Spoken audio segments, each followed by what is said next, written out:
Bismillahirrahmanirrahim. Assalamualaikum warahmatullahi wabarakatuh. Alhamdulillahilladzi khalaqa kulla syai' faqaddarahu taqdira wa ja'ala ma sana'ahu hikmatan wa tadbira. Wa asyhadu an la ilaha illallah wa asyhadu anna Muhammadan abduhu wa rasuluh. Allahumma shalli ala Muhammad wa ala ali Muhammad.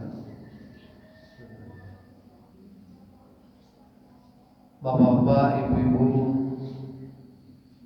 para alim ulama yang saya muliakan, para takmir yang saya hormati, bapak dan ibu-ibu yang saya hormati, marilah kita sama-sama mengucapkan puji dan syukur kepada Allah Subhanahu wa taala yang telah melimpahkan rahmat dan taufiknya kepada kita sehingga kita masih diberikan kekuatan, diberikan kesehatan hingga kita dapat melangkahkan kaki kita, diberikan kekuatan untuk melangkahkan kaki kita untuk sama-sama melaksanakan salat subuh berjamaah dan sekaligus mengikuti kuliah subuh pada Ahad pagi yang berbahagia.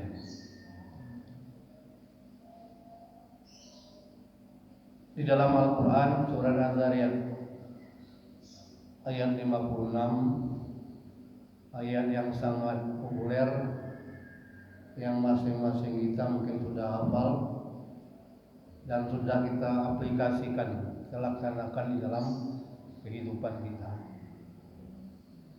A'udzubillahi minasyaitonir rajim. Bismillahirrahmanirrahim. Wa ma khalaqtul jinna wal insa illa liya'budun. Dan tidaklah aku, kata Allah, menciptakan jin dan manusia melainkan untuk beribadah padaku, untuk mengabdi padaku.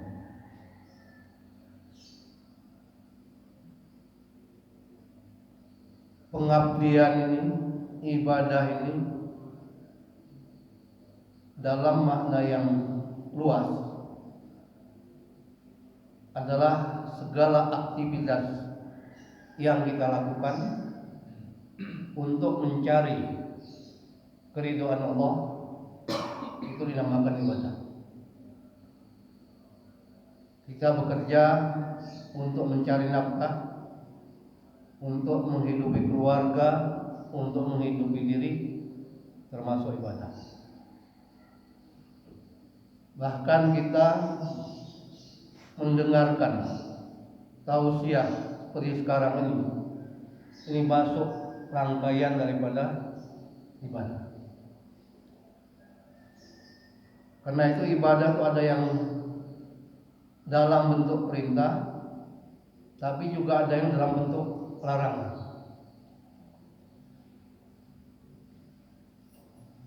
Mungkin kita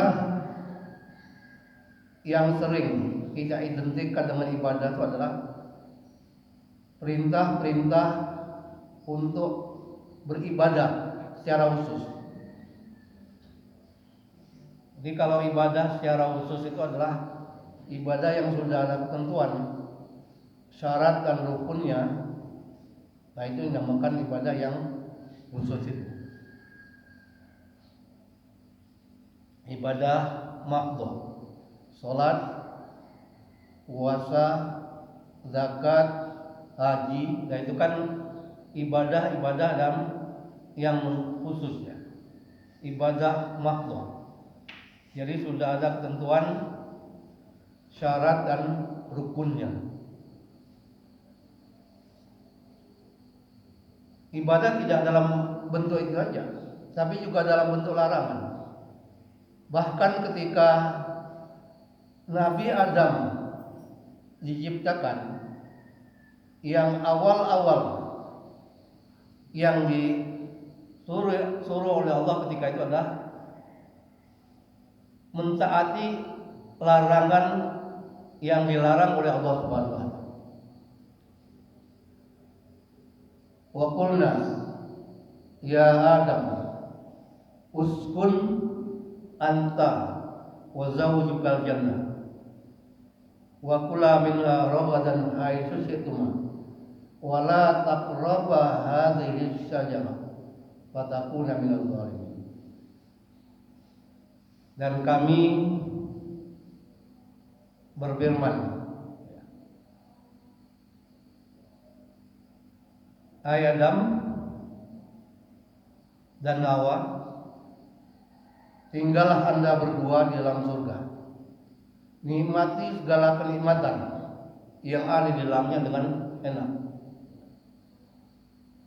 Tapi ada pantangannya. Wala taqraba hadhihi syajarah. Jangan Anda berdua dekati pohon ini. Itu larangan Allah. Nah, di kalangan ahli tafsir memberikan makna terhadap kalimat atau kata yang terkandung di dalam kalimat ini. Yang pertama, bahwa ketika manusia itu bersih dari dosa, tidak melakukan pelanggaran terhadap larangan-larangan Allah dan melaksanakan perintahnya, artinya ketika itu jiwa kita dalam keadaan suci, maka kita akan dekat dengan Allah. Karena itulah di sini kan wala taqrabah hadhihi syajarah. Jangan Anda berdua dekati pohon ini. Jadi kata-kata ini itu sebenarnya kan antara Adam dengan Allah itu berdekatan.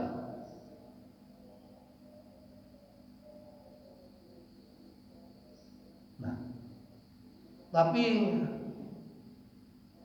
iblis selalu menggoda dan tidak senang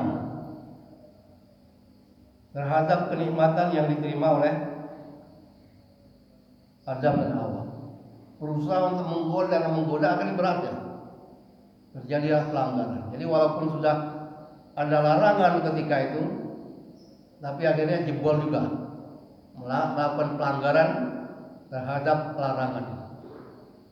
Maka ketika itu dimakanlah apa yang dinamakan dengan buah khuldi, sajaratul khuldi. Karena sudah melakukan pelanggaran, akhirnya Allah menjatuhkan sanksi, hukuman terhadap Adam dan Hawa. Nah, ketika terjadi pelanggaran inilah, maka Allah sudah mengambil jarak. Artinya dengan Adam dan Hawa ketika itu. Mengapa? Karena sudah melakukan perbuatan dosa. Jiwanya sudah tidak bersih lagi, tapi sudah berdosa. Maka di dalam ayat yang lain Allah juga berfirman ketika itu, alam anhakuma antil kumasyajarah. Jadi Allah tidak menggunakan kata-kata ini lagi, tapi sudah menggunakan kata-kata itu. Alam anhakuma antil kumasyajarah. Bukankah Anda berdua, Adam dan Hawa, sudah saya ingatkan tentang pohon itu? Jadi sebenarnya kan jarak antara Adam dengan Hawa itu sudah berjauhan. Jadi Allah sudah mengambil jarak. Nah, inilah artinya kalau kita ingin dekat kepada Allah, ya kita harus berusaha untuk tazkiyatun nafs, berusaha untuk mensucikan jiwa kita. Tapi itulah manusia, karena manusia itu kan makhluk khata' wan nisyan, tidak lepas dari kesalahan-kesalahan, karena sifatnya seperti itu. Maka Allah memberikan keluasan keampunannya kepada manusia. Nah, karena itulah ketika Adam dan Hawa sudah melakukan perbuatan dosa, akhirnya Allah membukakan pintu taubat, diberi petunjuk untuk bertaubat. Matalaqqa Adamu min Rabbih kalimatin fataba alaihi innahu huwat tawwabur rahim. Wa talaqa Adam dan Hawa menerima kalimat. Apa kata kalimat ini? Kata-kata ini di dalam surat Al-A'raf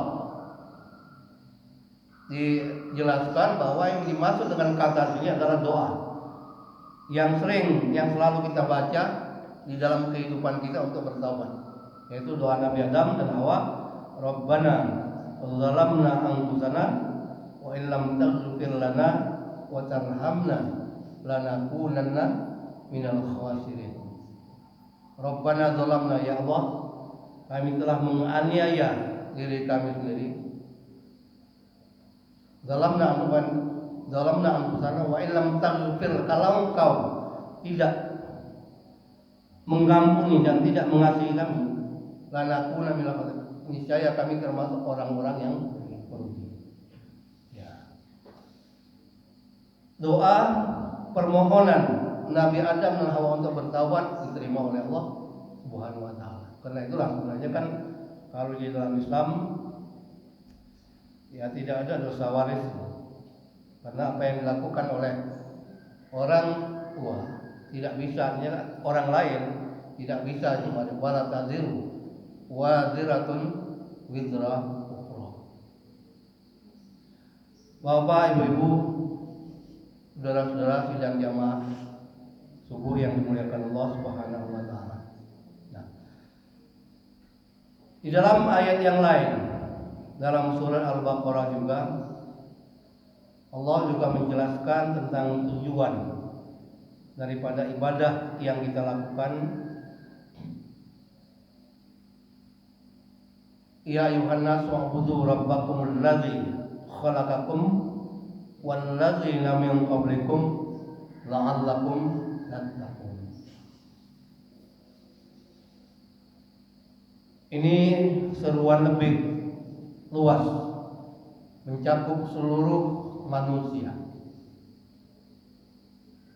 Panggilan ya ayuhan nas, ini kan wahai manusia, sembahlah atau beribadah pada Tuhanmu yang telah menciptakanmu dan menciptakan orang-orang sebelummu.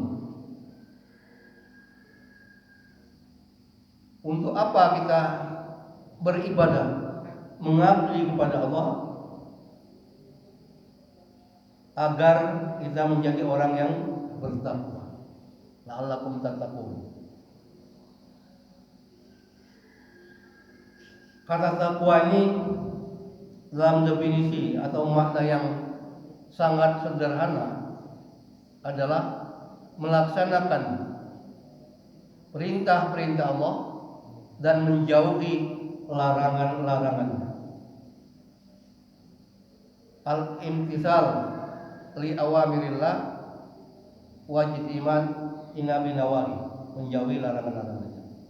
Termasuk tadi yang dilakukan oleh Nabi Adam dan Hawa, menjauhi larangan-larangan.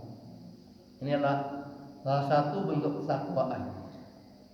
Dalam makna yang lain, di dalam ketakwaan ini terkandung dua kesolehan. Yang pertama kesolehan individual, kesolehan ritual. Yang kedua adalah kesolehan sosial.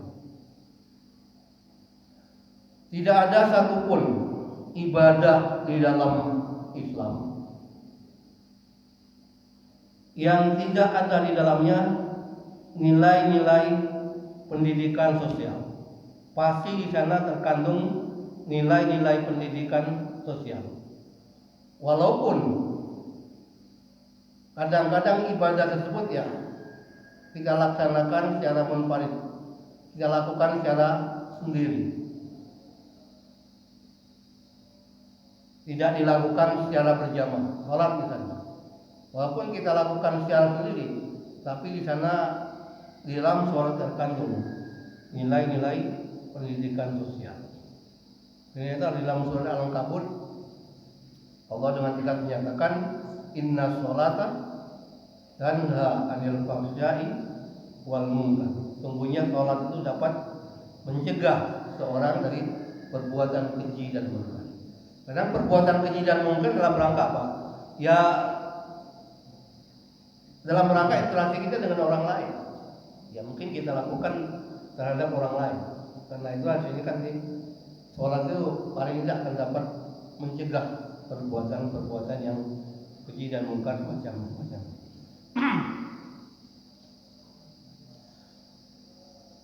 Kesolehan individual ini kita rajin beribadah, rajin sholat, rajin puasa, rajin zakat, bahkan kita kalau punya kemampuan bisa melaksanakan ibadah. Nah ini kalau kita lakukan, itu kita baru masih sebatas kesolehan individual. Tapi kita juga dituntut bagaimana kita mengaplikasikan, menerapkan nilai-nilai sosial yang terkandung di dalam ibadah mahdhah yang kita lakukan.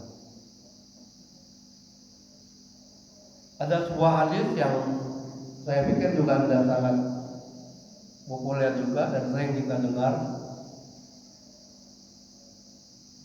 yang diriwayatkan oleh Imam Al-Bukhari di dalam kitabnya Adabul Mufrad dan juga diriwayatkan oleh Imam Ahmad bin Hanbal di dalam kitabnya Musnad. Ja'a rajulun ila Rasulillah sallallahu alaihi wasallam, datang seorang laki-laki kepada Nabi. Faqala, laki-laki ini tanya kepada Nabi, inna fulana yuzkaru min kasrati sholatiha wa siyamiha wa sadaqatiha ghairu annaha tu'zi jiranaha bilisaniha. Qala hiya finnar. Tanya, laki-laki tanya kepada Nabi, wahai Rasulullah, ada seorang ibu pada masa Nabi, pada zaman Nabi. Ibu ini rajin sekali ibadahnya, tekun. Bukan hanya sekedar melaksanakan yang wajib, tapi yang sunnah dia juga dilaksanakan. Sholat bukan hanya sekedar sholat lima waktu, tapi yang sunnah dilaksanakan. Zakat bukan hanya sekedar membayar yang wajib, zakat yang wajib dikeluarkan, tapi juga infak sedekah dilakukan. Bukan hanya sekedar berpuasa di bulan Ramadan, tapi juga melaksanakan puasa sunnah minimal Senin dan Kamis. Ghairu anna tu'zi jiranaha bilisaniha, tapi dia masih sering menyakiti hati orang lain dengan ucapan-ucapannya, menyakiti hati tangganya dengan ucapan-ucapan. Apa jawaban Nabi ketika mendengar pertanyaan ini? Nabi menjawab, dia finnar, dia masuk neraka. Kemudian laki-laki tanya lagi,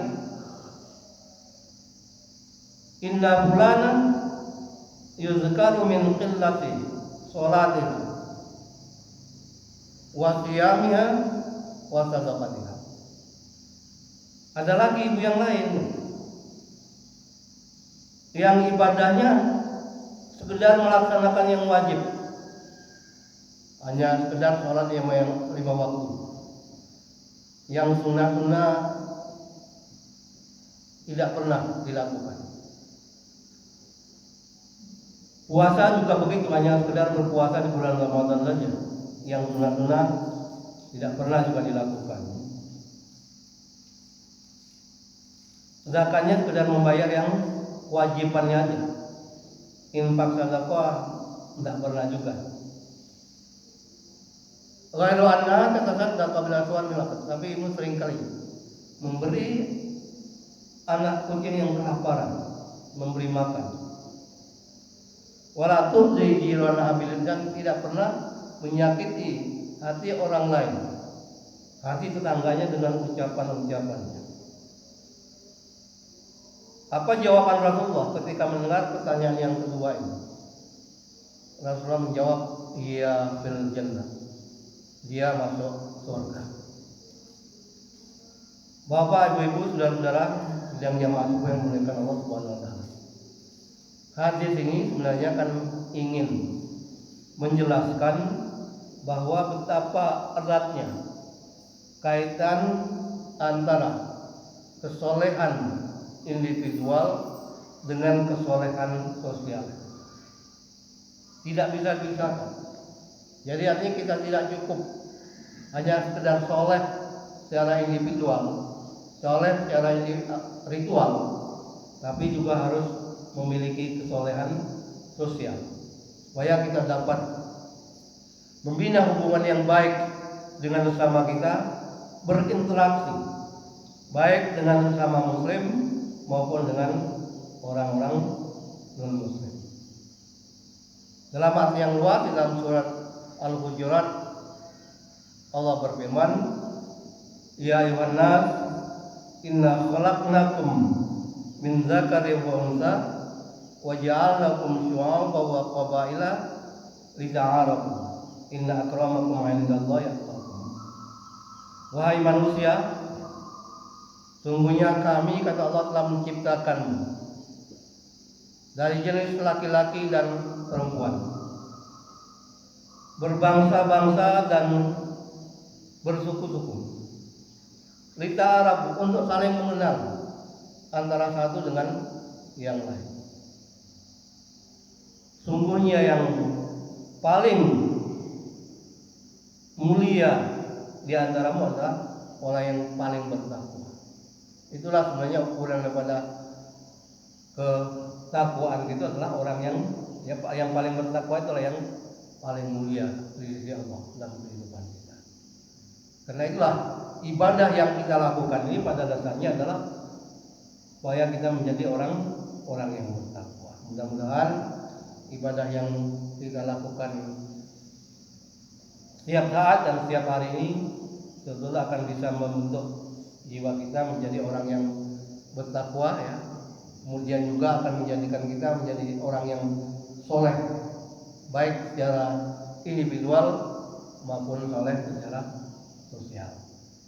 Mudah-mudahan kuliah akan ini akan bermanfaat bagi kita semua dalam rangka meningkatkan ketakwaan kita kepada Allah Subhanahu wa taala.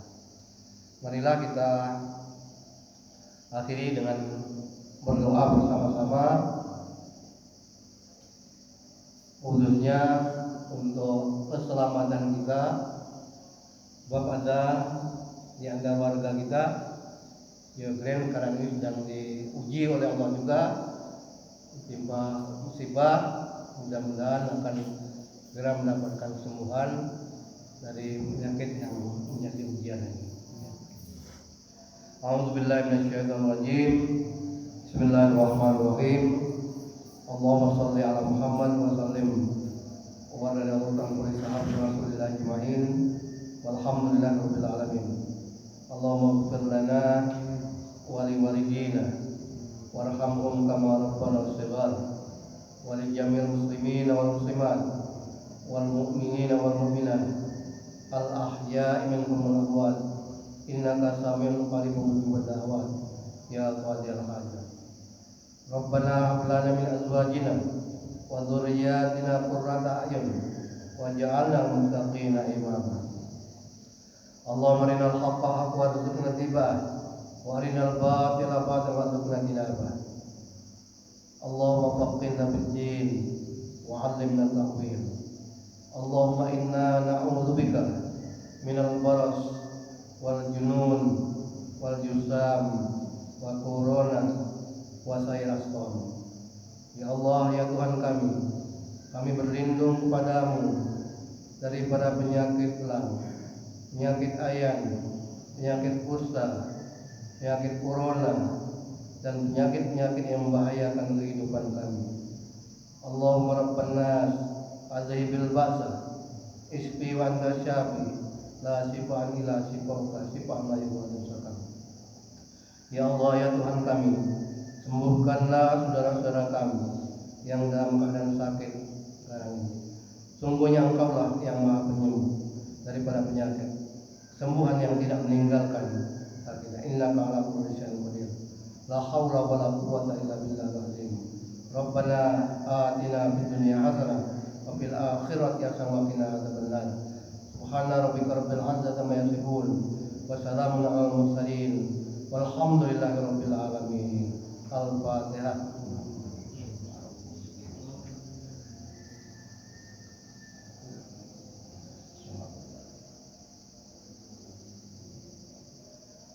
Demikian Bapak-bapak, Ibu-ibu, saudara-saudara, mohon maaf yang sebesar-besarnya kalau ada hal-hal yang kurang berkenan.